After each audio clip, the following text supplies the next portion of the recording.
மேஷராசிக்கார நண்பர்களே, மேஷராசியை பொறுத்த வரைக்கும் ஒரு துணிச்சல் மிகுந்த ராசி அப்படின்னு சொல்லுவாங்க. தன்னுடைய குடும்பத்திற்காகவும் தான் நம்பிய நண்பர்களுக்காகவுமே வாழக்கூடிய ஒரு ராசி இந்த மேஷராசி. மேஷராசி அப்படின்னா முருகனுடைய அவதாரம் அப்படின்னு சொல்லுவாங்க. மேஷராசியில் இருக்கிறவங்கள மோஸ்ட்லி எல்லாருக்கும் பிடிச்சிரும். காரணம் என்ன அப்படின்னா, அவங்க வந்து முருகனுடைய அவதாரம். எல்லார்கிட்டையும் பழகுவாங்க, எல்லார்ட்டையும் நல்லா பேசுவாங்க. ஆனால் அவங்களுக்கு கிடைக்கிறது துரோகமும், அவங்களுடைய தன்னம்பிக்கை இழக்கிற மாதிரி மற்றவங்க வந்து இவங்களை வந்து பாயிண்ட் அவுட் பண்ணி பேசுகிறது. இவங்க முன்னாடி ஒன்று பேசுகிறது, இவங்க நகர்ந்தப்புறம் இவங்கள பற்றியே வேற எங்கிட்ட பேசுகிறது. இவங்ககிட்ட நல்ல பலனெல்லாம் அனுபவிச்சுட்டு அவன் என்னடா பண்ணால் அவன் கிடக்கிறான்டா அப்படிங்கிற மாதிரி பேசுகிறது. ஸோ இந்த மாதிரி சில குணங்கள்னால மேஷராசிக்காரனுடைய தற்சார்பு வாழ்க்கையே ஒரு மாதிரி கேள்விக்குறியாலாம் இருந்திருக்கு. மேஷராசிக்காரரை பார்த்தா நிறைய பேர் கையெடுத்து கும்பிட்டு வணங்கின காலங்கள்லாம் இருக்குது. மேஷராசிக்காரர் வந்தால் போதும், பேசினா போதும் அப்படிங்கிற காலங்கள்லாம் இருக்குது. ஆனால் இந்த காலகட்டம் நீங்கள் துரோகத்தை மட்டுமே அனுபவித்து கொண்டு இருக்கக்கூடிய காலகட்டம். மேஷராசிக்கு ஜாதக ரீதியாக ஓரளவுக்கு பரவாயில்ல தான், அதாவது ஜோதிட ரீதியாக ஓரளவுக்கு பரவாயில்ல தான். ஆனால் இந்த மேஷராசிக்காரங்க அதை ஒத்துக்க மாட்டாங்க.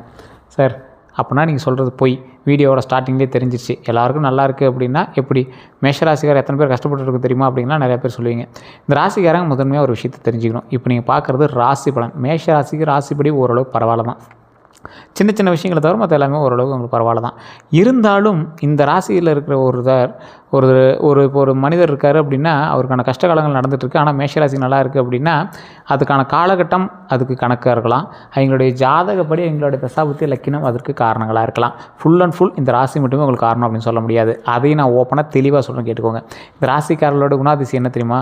துணிச்சல், தன்னம்பிக்கை, நேர்மை, தலைமைத்துவமாக மற்றும் வேகமாக செயல்பாடு கொண்ட நபர்களாக இவங்க வந்து கருதப்படுவாங்க. எந்த சூழ்நிலையிலையும் பின்வாங்காமல் முன்னேறி செல்லக்கூடிய ஒரு நபர் இருக்காங்க அப்படின்னா அது மேஷராசிக்காரர்கள் மட்டும்தான். செவ்வாய் அதிபதியின் தாக்கம் இருக்கிறதுனால செவ்வாய் கிரகத்தினுடைய ஆதிக்கம் காரணமாக தைரியம், இந்த போட்டி போடுறது, மனப்பான்மை இருக்கிறது, ஒரு போட்டி போட்டால் தான் ஜெயிக்க முடியும் அப்படிங்கிற ஒரு மனப்பான்மைங்கிறதா பெரிய விஷயம். வேகம் இருக்கும், ஆற்றல் இருக்கும், அதிகமாக இருக்கும். இது எல்லாமே அதே நேரத்தில் கோபமும் இந்த அவசர முடிவுகளையும் கட்டுப்படுத்தணும் அப்படிங்கிறத ஞாபகம் வச்சுக்கோங்க. மேஷ ராசிக்காரர்களுடைய பலம் அப்படின்னா எதிர்ப்புகள் வந்தாலும் மீண்டும் எழும் வளமன்மை தான். ஒரு எக்ஸாம்பிளுக்கு சொல்லணும் அப்படின்னா, ஒரு மிகப்பெரிய எதிர்ப்பு வருது அப்படின்னா ஒருத்தர் சுருண்டு உட்காந்துருவாங்க. ஆனால் இந்த ராசிக்காரங்க மட்டும் மீண்டும் எழுந்து அவங்களோட மன வலிமையை காட்டுவாங்க. தலைமையில் ஏற்கக்கூடிய திறன் இவங்களுக்கு அதிகம். ஒரு 4 பேர் இருக்காங்க, இல்லை 10 பேர் இருக்காங்க அப்படின்னா அந்த தலைமையில் இருக்கக்கூடிய நபர் யாராக இருப்பாங்கன்னா இந்த மேஷராசிக்காரர் தான். அவங்களுக்கு அதுக்கான திறனும் இருக்குது, அதுக்கான குவாலிஃபிகேஷனும் இருக்கும். புதிய முயற்சிகளில் தைரியம் உண்டாகும், பிறருக்கு உதவக்கூடிய மனப்பான்மை உண்டாகும். இது எல்லாமே ஒரு மிகப்பெரிய பலமாகவே கருதப்படும். இந்த ராசிக்காரங்களை பொறுத்த வரைக்கும் பலவீனம் அப்படின்னா அவசர முடிவு எடுக்கிறது, முன்கோபமாக இருக்கிறது, அதிக நம்பிக்கை இல்லாமல் இருக்கிறது. அதே போல் அதிக நம்பிக்கையை தேவையில்லாத இடத்துல வைக்கிறது, அதுவும் ஒரு முக்கால்வாசி கொஞ்சம் பார்த்து தான் இருக்கணும். பொறுமையின்மை இல்லை உங்கள்கிட்ட. அதே மாதிரி உணர்ச்சி வசப்பட்டு பேசக்கூடிய பழக்கம் உங்கள்கிட்ட அதிகமாக இருக்குது. எந்த நேரத்தில் எதை இழக்கிறீங்கன்னு தெரியாது, அதனால் கொஞ்சம் பார்த்து இருந்துக்கிட்டிங்கன்னா ரொம்ப நல்லதுங்க. தற்போதைய மனநிலையில்படி சமீப காலமாக எதிர்பாராத காரியங்கள் தாமதமாகிறதுனால மன அழுத்தம் உங்களுக்கு ஏற்பட்டிருக்கும். அதே போல் இருந்தாலும் மன உறுதியை இழக்காமல் தொடர்ந்து முயற்சி செஞ்சீங்க அப்படின்னா ரொம்பவே வாழ்க்கை நன்மை உண்டுங்க. ஏன் முயற்சிகளில் தாமதமாகுது அப்படின்னா எல்லா தாமதங்களும் கெட்ட பலன் அல்ல. இதை ஃபஸ்ட்டு மைண்ட் ஞாபகம் வச்சுக்கோங்க. சில நேரங்களில் சரியான காலம் வருவதற்காக வாய்ப்புகள் காத்திருக்குது அப்படிங்கிறத ஜோதிட ரீதியான மரபெல்லாம் நீங்கள் வந்து எடுத்துக்கோங்க. பொறுமை இருந்தால் இந்த காலத்தில் நீங்கள் கண்டிப்பாக மேலே வரலாம். அதை மட்டும் பொறுமையை மட்டும் ரொம்ப முக்கியமான ஒரு விஷயமாக வந்து கருதுங்க. இதுவரை சந்தித்த மிகப்பெரிய கஷ்டங்கள்லாம் உழைத்த அளவுக்கு பலன் கிடைக்காதது தான் உங்களுக்கு மிகப்பெரிய கஷ்டமாக சொல்லுது. பண நெருக்கடி உங்களுக்கு இருந்திருக்கும், வேலை மாற்ற தடை இருந்திருக்கும், குடும்ப பொறுப்புகள் இருந்திருக்கும், மன உளைச்சல் போன்ற அனுபவங்கள் பலருக்கு இருந்திருக்கும். வாழ்க்கையில் அதிக சோதனைகள் வந்த காரணம் என்ன தெரியுமா? சிலருக்கு சோதனைகள் வாழ்க்கையில் வந்திருக்கு அப்படின்னா வலிமையாகவும், அதாவது ஒரு எக்ஸாம்பிள் சொல்ல போனால் நாம் வந்து ஸ்ட்ராங்காக இருந்தால் மற்றவங்களுக்கு எந்த பிரச்சனையும் நடக்காமல் நாமளே பார்த்துக்கலாங்கிற மாதிரி இருப்போம்ல. ஸோ சிலருக்கு சோதனைகள் வாழ்க்கையில் வலிமையாக்கும், அனுபவங்களை வந்து அது உருவாக்கி கொடுக்குற அளவுக்கு நிறையா விஷயங்கள் உருவாகும்.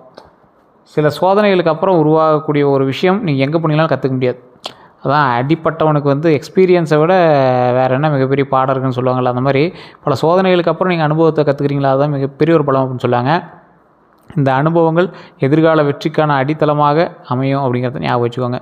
நம்பியவர்களால் ஏற்பட்ட ஏமாற்றங்கள் அப்படின்னா நண்பர்கள், உறவினர்கள் அல்லது தொழில் தொடர்பான சிலர் வந்து எதிர்பார்த்தபடி நடக்காததால் மனவேதனை ஏற்பட்டிருக்கும். இனிமேல் நம்பிக்கை வைக்கக்கூடியது, இனிமேல் அவன் மேலே நம்பிக்கை வச்சா ரொம்ப ரிஸ்க்கு அப்படிங்கிற மாதிரி உங்களை வந்து மைண்டை டைவர்ட் பண்ண ஆரம்பிக்கும். அந்த மாதிரி நிறைய விஷயங்கள் முன்னாடி நடந்திருக்கும், இப்போயும் நடந்துருக்கா இல்லைன்னு மறக்காமல் சொல்லுங்கள். நண்பர்களால் ஏற்பட்ட துரோகம் அப்படின்னா அனைத்து நண்பர்களுக்கும் ஒரே மாதிரி இருக்க மாட்டாங்க. உங்கள் வளர்ச்சியை விரும்பாதவர்களோட கொஞ்சம் இயல்பாக இருக்கிறது ரொம்பவே வந்து ஒரு பெரிய விஷயந்தான்.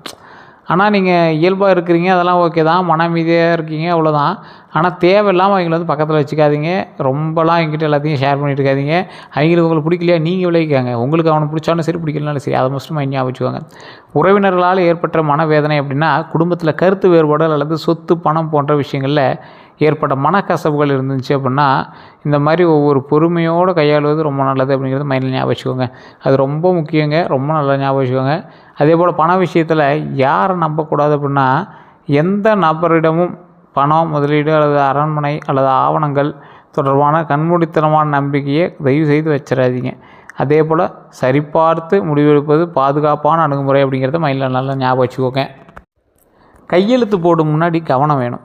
ஒப்பந்தங்கள், கடன் ஆவணங்கள், சொத்து பத்திரங்கள் போன்றவெல்லாம் முழுமையாக படித்து தேவையான நிபுணர்கள்ட்ட கூட ஆலோசனை கொடுத்து அல்லது வக்கீலில் லாயர்ட்டெலாம் கொடுத்து செக் பண்ணிவிட்டு அதுக்கப்புறமேட்டு நீங்கள் வந்து கையெழுத்து போடுறது ரொம்ப நல்லதுங்க.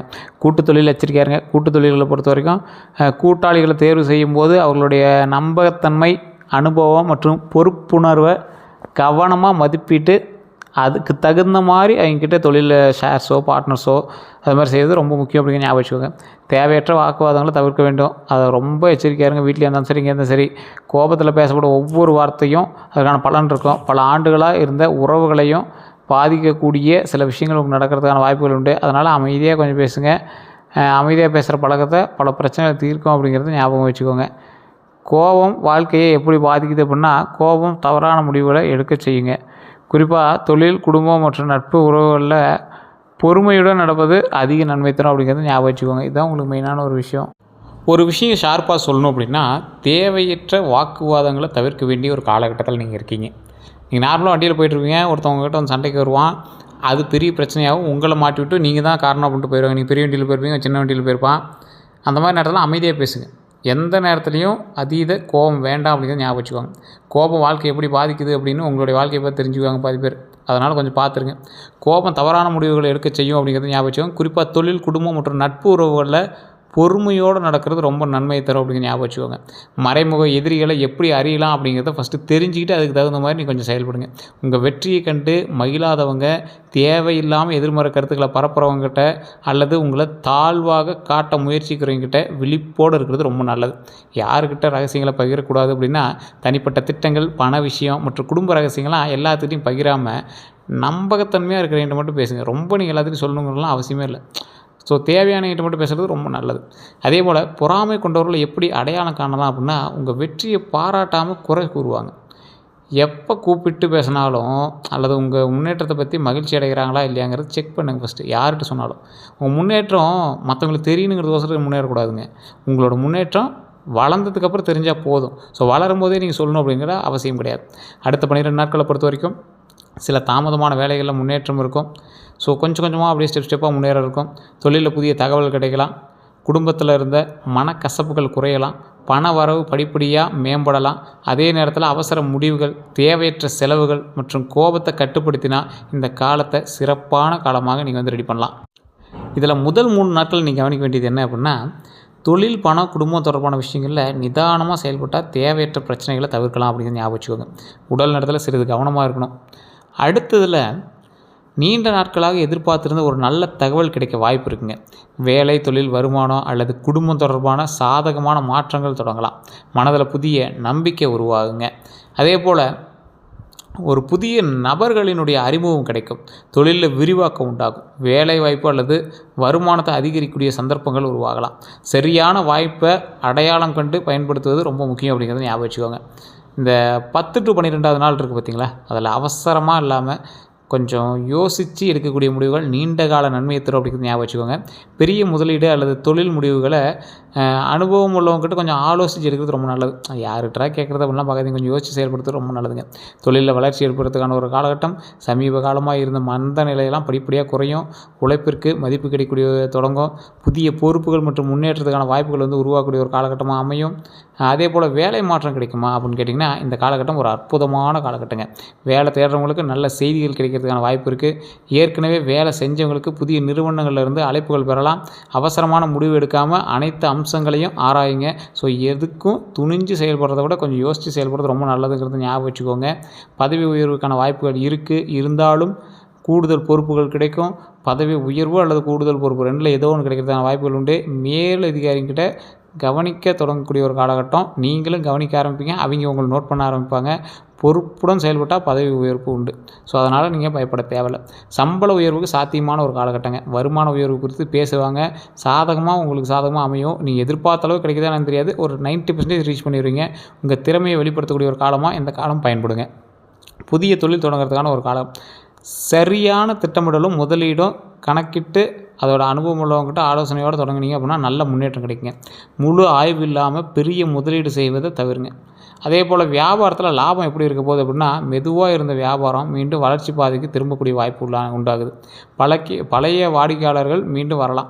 புதிய வாடிக்கையாளர்களுக்கு சேரக்கூடிய ஒரு அற்புதமான காலகட்டமாக அந்த காலகட்டம் அமைதுங்க. கூட்டாளிகளை தேர்வு செய்வது எப்படி அப்படிங்கிறத நோட் பண்ணிக்கோங்க. நேர்மை, அனுபவம் மற்றும் நிதி ஒழுக்கம் உள்ளவங்களை மட்டுமே கூட்டாளியாக தேர்வு செய்யுங்க. வாய்மொழி ஒப்பந்தங்களை விட எழுத்துப்பூர்வமான ஒப்பந்தங்களுக்கு முக்கியத்துவம் கொடுங்க. பண வரவை பொறுத்த வரைக்கும் எந்த வழியில் வரும் அப்படிங்கிறத ஞாபகம் வச்சுக்கோங்க. நீண்ட நாட்களாக நிலுவையில் இருந்த பணம் திரும்ப கிடைக்கிறதுக்கான காலகட்டம்.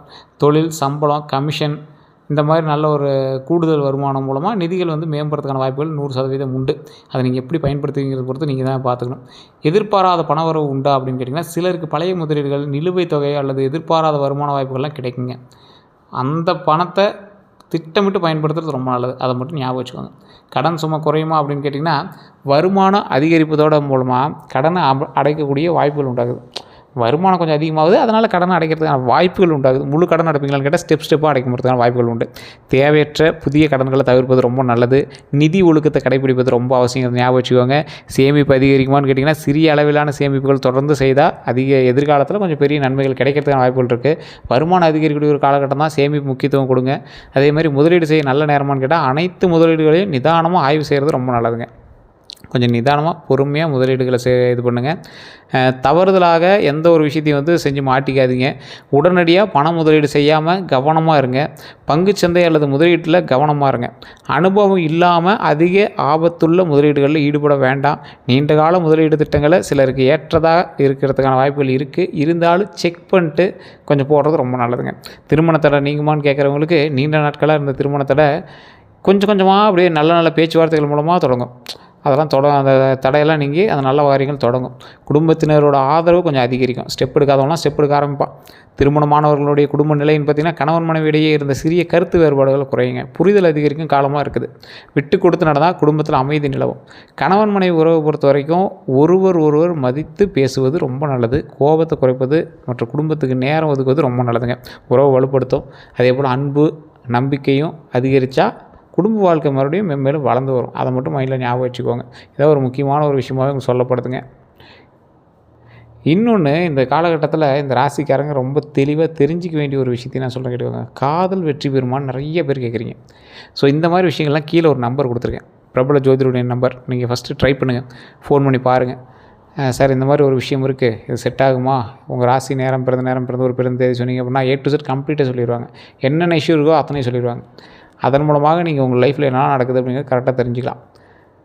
அது வசியம் சம்மந்தப்பட்டது எல்லா விஷயமே சொல்லுவாங்க. அதே போல் மேஷராசிக்காரர்கள் பொறுத்த வரைக்கும் காதல் வாழ்க்கையில் இருந்த குழப்பங்கள் படிப்படியாக குறையக்கூடிய ஒரு காலகட்டம். மனம் திருந்தி பேசினா தவறான புரிதல் கூட நீங்கும். அதே மாதிரி பிரிந்தவர்கள் மீண்டும் சேரத்துக்கான வாய்ப்பு இருக்குது அப்படின்னு கேட்டால் 30% வாய்ச்சிருக்கு. பரஸ்பர நம்பிக்கையை உருவாக்குறதுக்கான அவசியம் இந்த காலகட்டத்தில் உருவாக்குதுங்க.